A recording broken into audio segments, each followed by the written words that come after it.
Alors, Barat Hashem, Sanhedrin 81:1. La Gemara emmène un verset dans le livre de Yehezkel 18, chapitre 18, verset 10 à 12.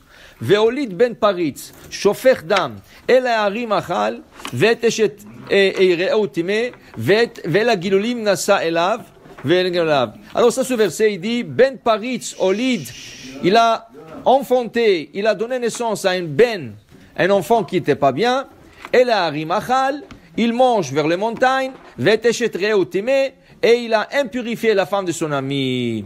Le Gemara veut expliquer ce verset. Alors la Gemara ramène Darash Rav Acha Barabi Chanina. Maï dichtiv eleharim lo achal. Que veut dire eleharim lo achal? Shelo achal bischut avotav. Rav Chanina explique eleharim, qui sont les montagnes? C'est les parents. Le parent pour nous c'est toujours comme une montagne. Et ils sont toujours hauts. Tu essayes toujours d'arriver au niveau de tes parents, à ce qu'ils ont fait dans leur vie, ce qu'ils ont passé. Alors pour nous, les parents, c'est comme des montagnes. Okay? Et les mères sont comme des collines, dit le Shlomo Amelech. Okay?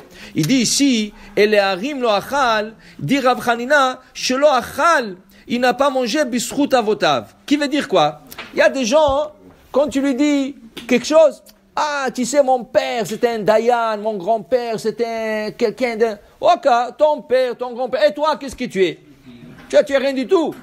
Alors, c'est au contraire. Parce que ton père, c'était quelqu'un d'important, et ton grand-père, il faut que tu sois à l'auteur aussi.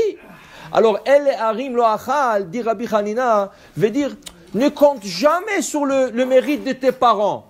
De temps en temps, c'est bon. Mais toi aussi, il faut avoir tes mérites, parce que tes enfants, ils vont te regarder à toi. C'est ça, Schrutavoten, toujours. Mais il faut que la personne elle-même aussi a certains mérites. Parce que ses enfants, ils vont lui regarder à lui. Et s'il lui est à bas niveau, ses enfants, ils vont être plus bas. Plus que tu es au haut niveau, tes enfants voudront toujours apprendre un exemple de toi. Ils voudront te suivre, ils voudront être mieux que toi. Mais si tu es à bas niveau, ton fils, où est-ce qu'il peut aller?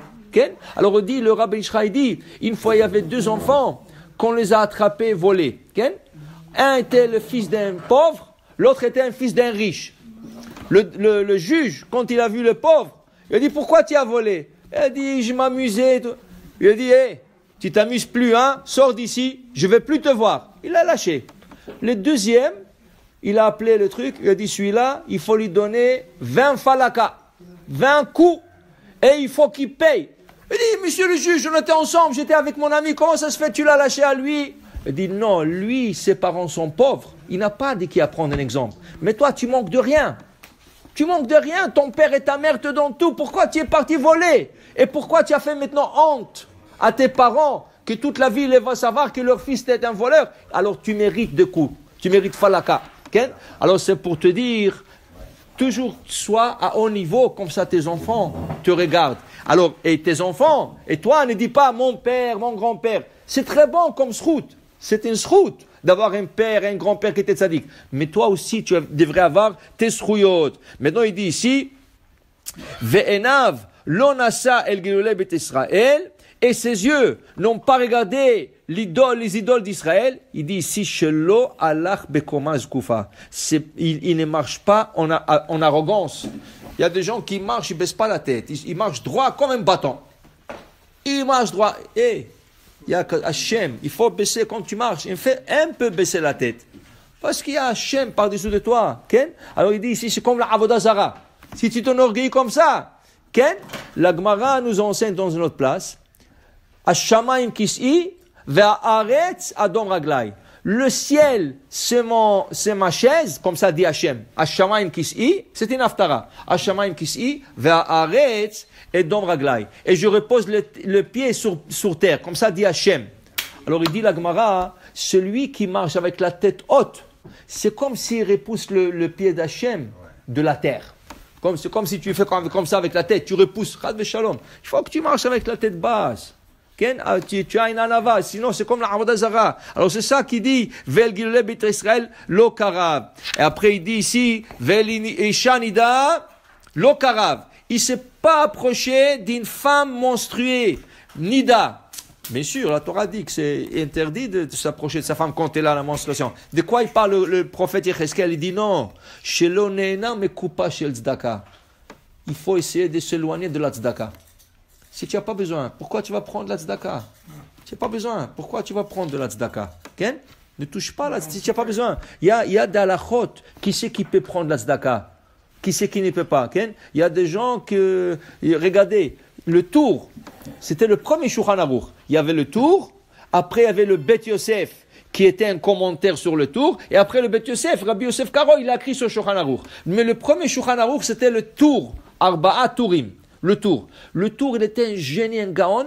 Il a posé un jour, regardez dans le Chot Shabbat, Resh Membet, 242, il a posé une question à son père, le Roche, qui était un des 3 piliers du Shulchan Aruch de Rabbi Yosef Karo. Il lui a posé une question, il lui a dit, papa, c'est lui qui a des éperlants pour manger le Shabbat. Est-ce qu'il a le droit d'emprunter d'argent de la coupa de Tzedaka pour acheter des grands poissons? À l'époque du Talmud, à l'époque il y a 1000 ans, manger les éperlants Shabbat, c'était une honte.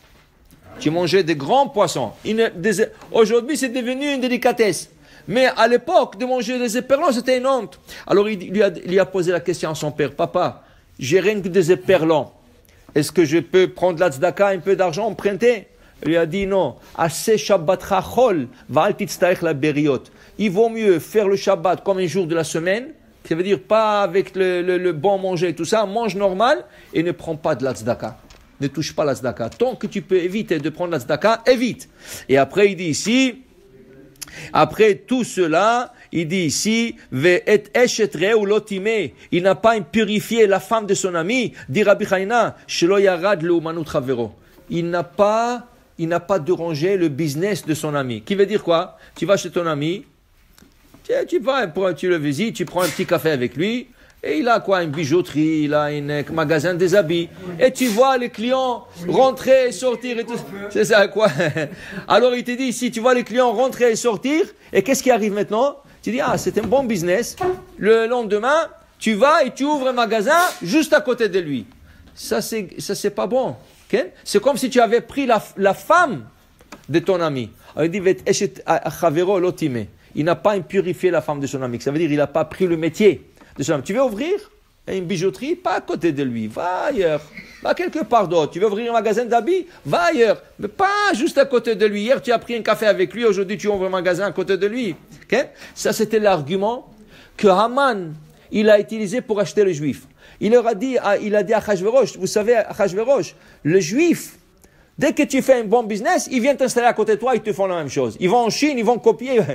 Achashverosh l'a accepté, mais il fallait qu'il paye. Qu'est-ce qu'il a fait? Aser et alafim kikar kesef, mais et ose hamelacha. Il est parti demander à tout le business, il dit, si vous me donnez de l'argent, je vais débarrasser des Juifs. Comme ça, ils n'ouvrent pas de magasin à côté de vous. Et comme ça, il a ramassé 10 000 pièces en argent pour acheter les Juifs de Achashverosh. Pour dire, c'est pas bon. Ton ami, il a la parnassa, psahto. À moins que c'était un marché qui fait la même chose. Par exemple, au Maroc, il y avait le marché de bijoutiers. C'est ça? C'est ça. Et il y avait le marché de fruitiers, tout ça. Ça, c'est bon. Mais quand dans un pays comme ça, non. Amen ve amen.